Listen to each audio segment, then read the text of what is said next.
Hello, welcome to the second video in the series of foundation practices.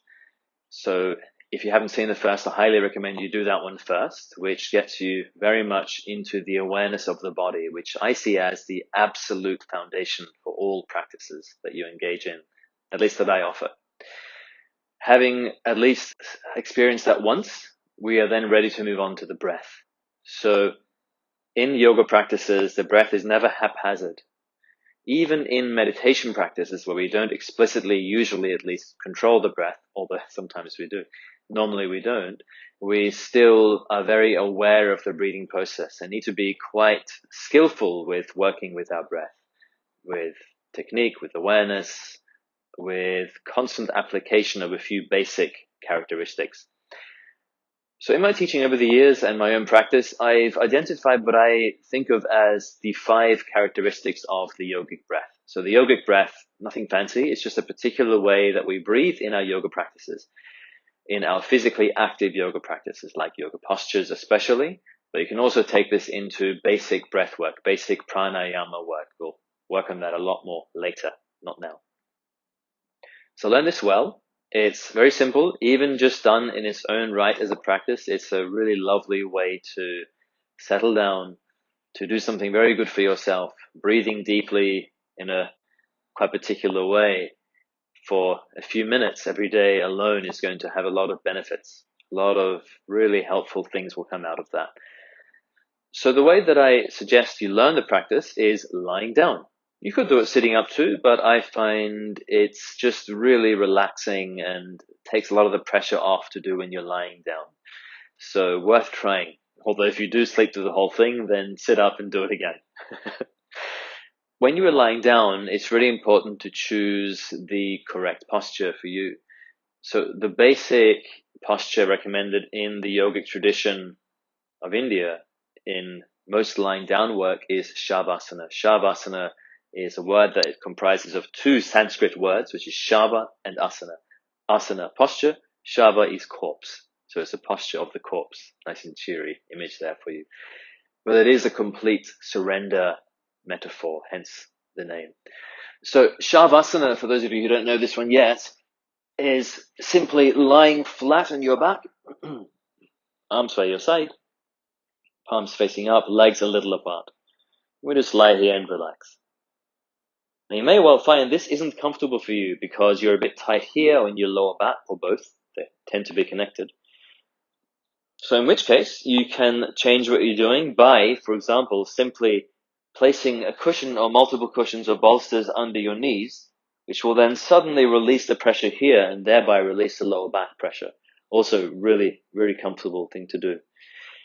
If even that's a bit not quite comfortable, or you want to be really, really relaxed in your back, which is very helpful when you're working with the breath, we take the posture that I started doing extensively with a wonderful meditation teacher, lineage holder in a Tibetan Buddhist lineage called Reginald Ray. And he recommends that we take the soles of the feet onto the mat or the ground a little wider than the knees fall together, and we tie something around our thighs, whether it's a yoga strap or a climbing strap, or like I'm doing now, a piece of cloth.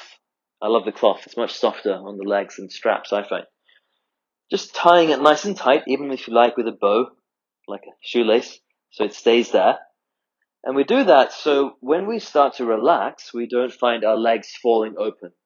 We want to be in a position where we can completely relax and soften without having to maintain our posture.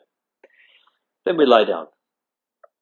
And I recommend you do palms facing up for this practice, although you're welcome to place your hands somewhere else if you need to, on your body or whatever you like, really. So find your posture now. Find the ideal lying down posture for you. Get comfortable, and we'll begin.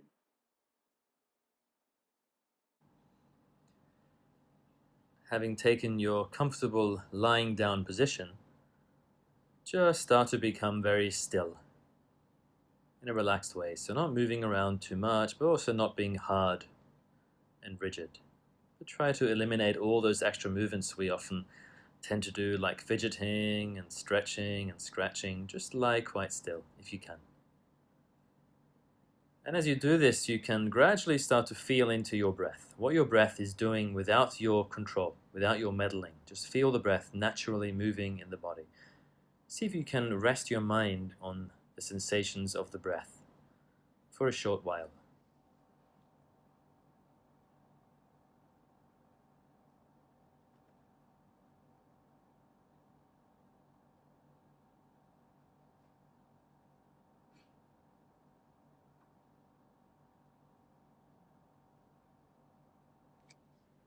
Just feel all the natural aspects of the breath, how even it is, or if it's very jerky, where the breath is moving, belly or chest or both,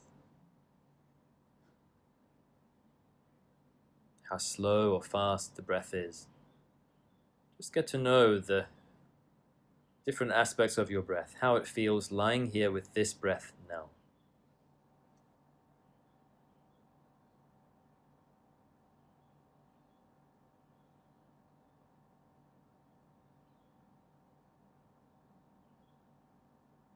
And gradually begin to exercise a little bit of control, so being a little bit more precise with how we are breathing.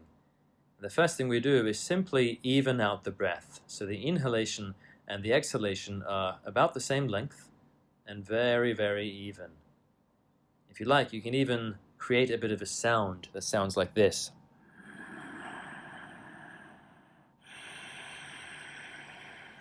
This is called the Ujjayi breath. I'll talk more about that in another session. It's a bit like if you were to warm your hands with your breath on a cold day, but the mouth is closed, both inhale and exhale.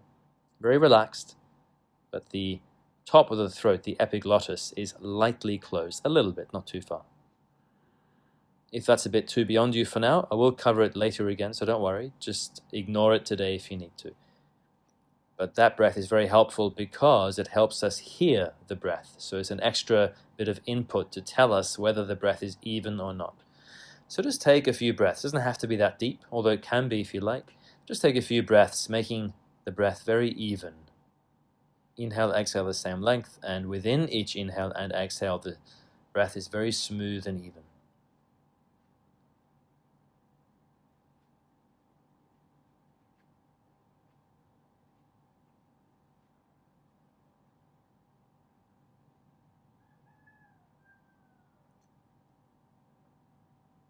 We add the second characteristic of these 5 characteristics of the breath, of the yogic breath, of the basic yogic breath we use in our physical practices and basic pranayama breath work, which is that the breath has no pauses. It is continuous. This happens naturally to a point if you're already breathing very evenly. So just try to breathe so evenly that it feels like the inhalation and the exhalation just blend into each other.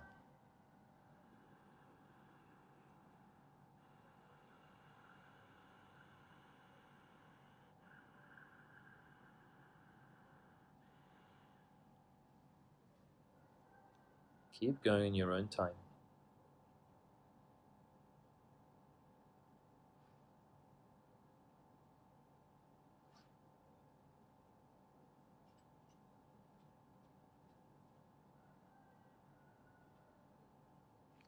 Having established the first 2 characteristics, the breath as even and continuous, we add the third characteristic, which is the breath as deep.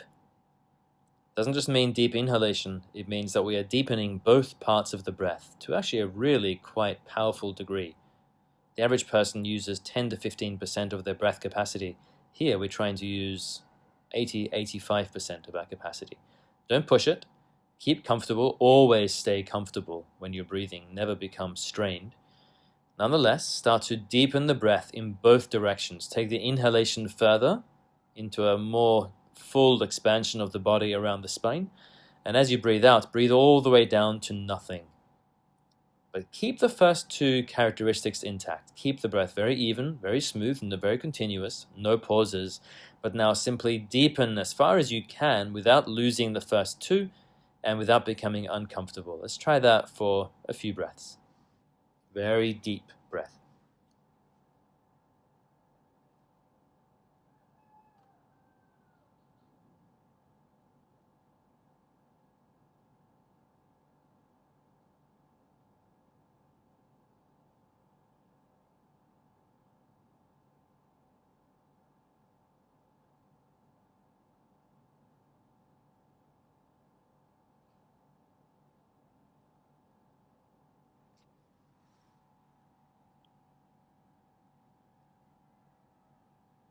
And for the fourth characteristic, we take the first three and add another layer, which is a slow breath. The breath is very even, there are no pauses, it's deep and full and slow. Eventually, you want to breathe as slowly as comfortably possible, but that's not so important in the beginning. In the beginning, just breathe more slowly. You might take 4 or 5 seconds for each half of the breath. But don't count. Just slow the whole thing down. Try that for a few breaths.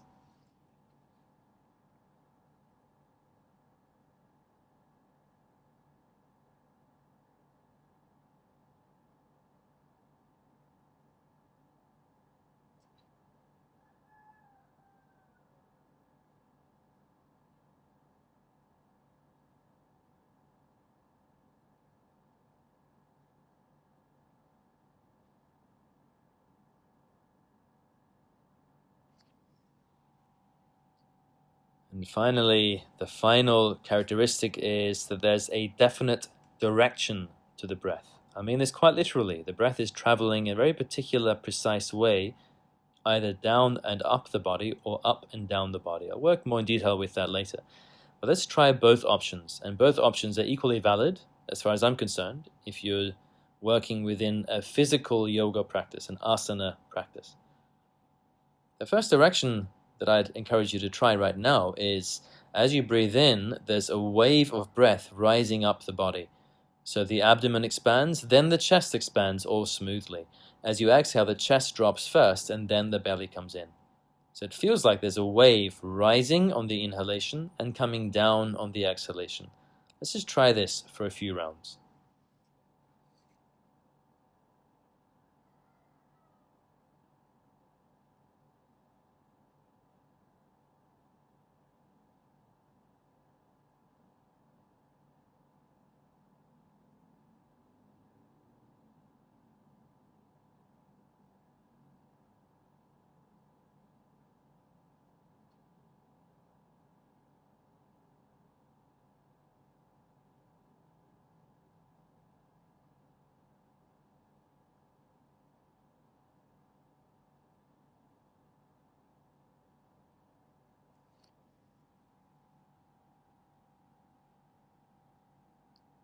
And relax your breath for a moment before we try the other option, which is reversing that direction. As we inhale, the chest expands first, then the breath travels down the body. So chest, ribs, belly open in turn smoothly. And as you breathe out, the belly comes in first, the ribs toward each other, the chest drops, but the spine stays tall throughout. So simply reversing. This one, some people find hard, which is totally fine if you do. Just be aware that actually this is mimicking more closely the actual direction the air takes in and out of the body. So if you just remember that, it might be slightly easier. So we inhale, chest first, then belly expands. Exhale, belly comes in, chest drops. Try that for a few breaths. See how you go.